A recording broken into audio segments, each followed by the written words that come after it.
member for Fisher. Thank you, Mr Deputy Speaker. And I want to address these comments to the young ladies that are up in the gallery right now, because they are a cohort which will be most impacted by the discussion that we are having in here.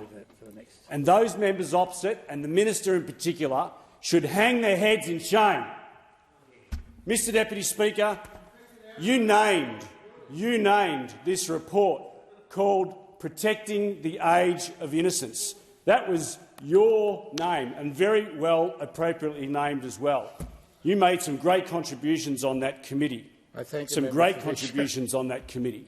This was a committee which decided unanimously to recommend to government to introduce a system of age verification for online pornography, as did the former member for Dunkley, as did the current Deputy Speaker, the member for Macquarie.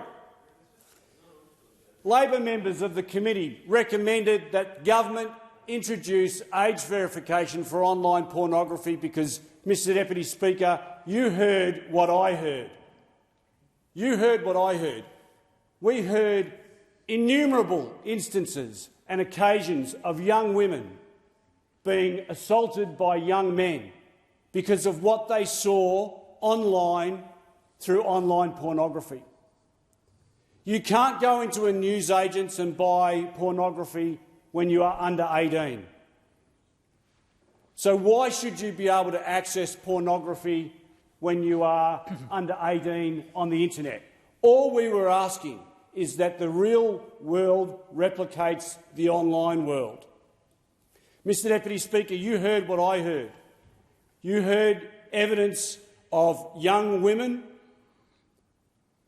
who had the most horrible things done to them because young men in particular have grown up with a fairly perverted concept of what a healthy sex life is because of what they see online pornography. You heard it. You agreed to it, Mr Deputy Speaker, as did all Labor members on that committee. And yet the minister comes in here and says, oh, no, we shouldn't be doing this. Let industry, let the porn industry police themselves. Let them come up with a code of conduct. Now, we just listened to the previous speaker talk, quite frankly, rubbish. What those members opposite are suggesting is that they want the perfect to be the enemy of the good. No system is perfect. No system designed by human beings is perfect. That doesn't mean that you don't try and fix what's something that is clearly a societal problem. I was listening to Michelle Grattan podcast this morning, Conversations, and her most recent guest was again saying that pornography amongst young people, in particular young men, is having a very significant impact on the welfare of young women. And it's not, quite frankly, it is not just young women. It is men my age that are watching pornography online and then trying to live out that what is a false life in their real life.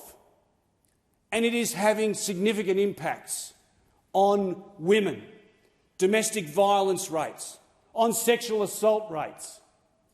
And I cannot for the life of me understand why those members opposite and why the minister doesn't come in here and say, you know what, the member for Banks, this is a good idea, this bill that he's put up. Let's trial it. The evidence is there. This is in place now in the United Kingdom, amongst other countries. What does it hurt to trial it? Do not let the perfect be the enemy of the good. It is common sense. I know those members opposite think this is a good idea. You did. All the members on the committee did. Just try and get your minister to see sense and support this bill.